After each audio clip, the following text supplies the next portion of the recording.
Hello, and welcome to my defense presentation. My name is Asaiah Puente. My faculty advisor was Dr. Jessica Meehan, and this dissertation is entitled Teamwork Makes the Artwork, a qualitative case study examining how adult museum visitors experience aesthetic development through VTS at a contemporary art museum. So did you know that on average, visitors spend less than 30 seconds, not just looking at the artwork, but also looking at the label before moving on to the next art piece? This is something that happens a lot. Usually comes down to just trying to get through everything or even a lack of art experience, but not enough time to actually build a connection with the artwork. So museums have become a very passive experience, which is great for some people who really want to, a passive experience, but it's not great for everybody. It's not great for, diversifying your audiences and inviting new people in. Museum educators are working to design museums that are great for all types of visitors. So my problem statement is adapting to an ever-changing society and re-engaging museum visitors in a contemporary art museum is imperative to the function of museums. Museums function for the public, and without visitors establishing meaningful and aesthetic experiences, the artwork of the museum will not reach their audiences the way that it's intended. Overview of the literature. There were just a few people I really wanted to highlight here. In my first section of my lit review visitor experiences, I wanted to highlight Best, who says that problematic treatment of visitors is when we treat visitors as listeners. So we're not engaging them in an interactive way, but we should. We should be involving visitors in shaping their own experiences. Jenlick et al. State something similar by stating that interactive experiences enhance the visitor experience overall when they leave the museum. Going to the second part of my lit review with engagement, Schaefer believes it's vital to broaden our audience through social interaction. Robinson really echoes this by stating that it's less effective to engage people individually, but more effective as a group, and that kind of pulls in that social interaction aspect. With the third section of my literature review, with facilitating meaningful experiences in contemporary art, Grant and Weed conducted an audience survey because they were struggling to reach wider audiences. And they were getting feedback that contemporary art often deters people because it can feel really alienating to not understand contemporary art. There is a huge challenge with understanding contemporary art overall, as it deals with issues of today. Skipping over 4, because that's a part of my framework, going straight to 5, visual thinking strategies as a means to deepen engagement. Ishiguro et al. States that once someone's introduced to VTS, they're more likely to spend more time with artwork in the future. Their art viewing time seemingly increases as they have this engagement with methods like VTS. Purpose statement. So this qualitative case study examined how adult museum visitors experience aesthetic development through VTS at the Contemporary at Blue Star. Research question: how do adult museum visitors experience the 5 stages of aesthetic development through facilitated observation of artwork at a contemporary art museum? I really want to highlight here that I'm looking at the experience. I'm looking into digging deep into what the word experience truly means for our visitors. So Abigail Housen was the creator of this theory of aesthetic development. Karen DeSantis often helped with this. And Philip Yenway assisted Abigail Housen in developing the VTS tool. So there is 30 years of empirical research that really grounds this theory, which makes it fascinating. But I want to talk about what these stages are. There are 5 stages of aesthetic development, and this is specific to one person individually. But the accountive stage is where people are making their initial observation. They're using their senses, their memories, and it's usually very on the nose. The constructive stage is where people are finally bringing in their knowledge of the world and experiences to connect to the artwork, build a narrative for the work. The classifying stage is where now they're putting themselves in the artist's shoes. They're like, let's look at the lines, the composition, the colors, the shapes, and understand what the artist's intentions were. The interpretive stage is much like constructive, but it digs deeper. Now you're making new insights. You're bringing in new ideas. You're making new comparisons, and you're kind of using that to continue building your narrative. The recreative stage is the 5th and final stage. This stage is an opportunity for people to build the deepest connection. This is that point where somebody has become aesthetically developed, and they are starting to add a sense of wonder into what they're looking at. Now they're questioning everything. They're like, well, maybe they did this because. And so it becomes a huge sense of curiosity that they bring to the work, and ultimately they are connected. They are one with the artwork, if you will.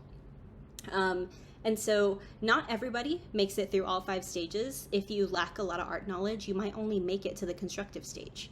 So that's really important to note, is that everybody lands somewhere different. I want to explain a little bit about what VTS is. It is a facilitation tool, and it's meant to be unbiased. It's designed a very specific way with specific questions. There are 3 essential steps here. The first is you invite people to take a silent moment to look at the image. The second, you ask, what is going on in this picture? This opens the discussion.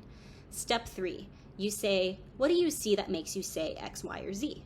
Or you can use the question of what more can we find to continue opening the conversation to everybody.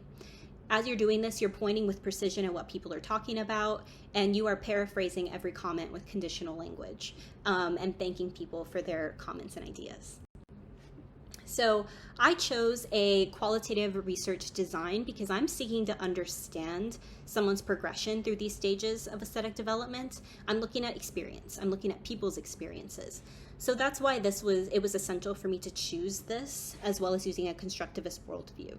My case is the contemporary at Blue Star. I used purposeful sampling with my 18 total participants. This was because I was looking at adults over the age of 18, which is why purposeful was chosen, and I did not require art experience to be a part of this study. My data collection, I had 3 sessions, 3 VTS sessions with 6 participants per session. We used the same art in every session, and we had the same facilitator. I was not the facilitator. I was recording and tracking all of the data I was collecting, and I wanted to continue it being unbiased. So we had somebody else be the facilitator. I had my VTS transcriptions, as well as I had 6 semi-structured follow-up interviews. As I organized and transcribed my data, I used in vivo to manually organize my data, and my coding methods were descriptive and in vivo coding. This was because it was very much conversational. It was very much dependent on what people were saying about the artwork. So I used these coding strategies. Some limitations to note: visitor attendance was a huge one. There were a few instances of last-minute cancellations or no-shows.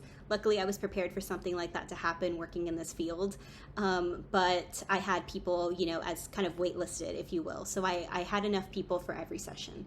Another was time. This artwork that we had up that we were looking at was very much limited to the exhibition cycle of the museum.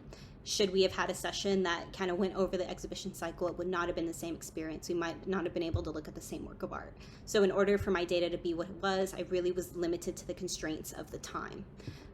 Delimitations: adult museum visitors versus all ages. There's lots of research on young people with VTS and aesthetic development, but I limited it to adults because I wanted to make sure they could get there and participate on their own accord instead of relying on anybody under 18. Additionally, I only used the contemporary at Blue Star because it's the only contemporary art museum in San Antonio. I think this could have been expanded to contemporary art museums all throughout the state of Texas to add another layer, but that isn't the route that we chose to go. This is the artwork that we looked at. This was an image from the exhibition Unmooring by Brittany Ham, entitled Bending into Shape. This exhibition was on display from the summer through the early fall. So overview of the findings, this is where it gets exciting. I had 2 themes. So once I determined that the participants reached all 5 stages as a collective group, I had to understand the why. So there were 2 major themes that came up from my categorical themes and my codes. The first was dialogue between the participants. So dialogue between the participants assisted in everybody reaching all 5 stages of aesthetic development. The participants agreed with each other, elaborated with each other through this discussion, and this essentially was what they needed to work each other through all of these stages. Nobody achieved all of the stages individually, but they used each other's thoughts to expand, agree, and bring in new perspectives, and that dialogue essentially is what brought them through the stages. Diverse backgrounds was another major theme. Their backgrounds really encouraged finding similarities and differences in the artwork in order to build a narrative. So any knowledge or experience that somebody lacked, somebody else filled that gap, and they were filling it for each other. And that really brought them through all of the stages. Like I said, they didn't reach them individually, but because they had each other, because they had diverse knowledge and experience as a collective, they were able to make it through these stages, which essentially answers the research question of they needed each other and they needed to come from diverse backgrounds to make it through the 5 stages. So to talk about the findings, integration of the findings to the framework, this is really interesting and something I'm really excited to talk about. The findings highlighted that VTS in a contemporary art museum aligns with the practice of creating more aesthetically developed audiences. So if we see here in this chart, we have the 5 stages and we have the connection to the thematic categories. So like I said before, most people only make it to stage 2 when they lack art experience. So stage 1, you're making initial observations. Stage 2, you're bringing in your own personal knowledge and experience. But for a lot of people, it stops there because it's limited to what you have as an individual. But because they were able to pull from each other's diverse knowledge and experience, that almost acted as a bridge into stages 3 through 5. That pushed them through the next stages to start a dialogue with each other, to start agreeing with each other, elaborating on each other's thoughts, bringing in new thoughts, new ideas.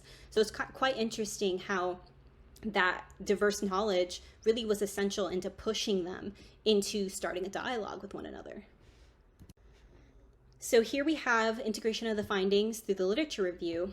For the first theme, dialogue between participants, it reinforced the literature on the importance of creating an interactive museum experience, and the importance of social engagement with one another. It was really important in creating a more aesthetically developed person, and I think that's something that my data really showed, was that social engagement and creating an open dialogue with multiple people was essential. Theme number 2, diverse backgrounds. The findings were reinforced in the literature on the importance of group discussions like VTS, because people were able to pull each other's background to start a conversation. It allowed a safe space for people to share their experiences and understand contemporary artwork, because as we know from the lit review, there is a huge challenge and a huge barrier with understanding contemporary artwork on your own. But because people had that diverse background and knowledge in my study, they were able to push through that hurdle, push through that challenge, where art was no longer a barrier for them. So implications and recommendations for museum educators and administrators, I really encourage creating more social engagement experience, more interactive experiences. This is essential because it'll lessen the challenges of bringing in wider audiences, lessen the challenges of how people interact and understand and develop engagement, meaningful engagement with art. It brings in more diverse audiences. You know, you have an opportunity for people who maybe need more or want to learn more, have an opportunity to join a social experience over a very much, introverted experience. And it can engage visitors at a deeper level, which is what we all want at a museum. For future and current museum visitors, I encourage you not to let a lack of art knowledge be a barrier for you ever, to advocate for interactive museum experiences and participate in them. You can build connections with other people, you make better connections with artwork, and you essentially become a more aesthetic development person. Never ever let the fear of lack of art knowledge be a barrier for you and how you experience art and experience an informal learning opportunity. Distribution plan, I intend to raise museum educators' awareness on interactive engagement methods, since it is such a challenge in the field, and inform visitors to advocate for better engagement. So for museum educators and administrators, I think presenting at the National Art Education Association Conference would be great. I've been there before, and there isn't enough representation from museums themselves. So I think we would start with a short exercise where we look at a piece of art and I see how long it takes people to figure out what the artwork's about, and then introduce my findings, introduce the study, and conclude with questions. For current and future museum visitors, I'd like to share my findings at my own museum as well as museums alike, and then offer an opportunity afterwards for people to sign up for sessions like VTS. I've already started doing this at my museum. We call it Slow Art in the Gallery, And so people have already been signing up and are getting really excited to have this unique experience. And I'm really proud of that. These are my references. I want to thank you so much for listening to my defense presentation.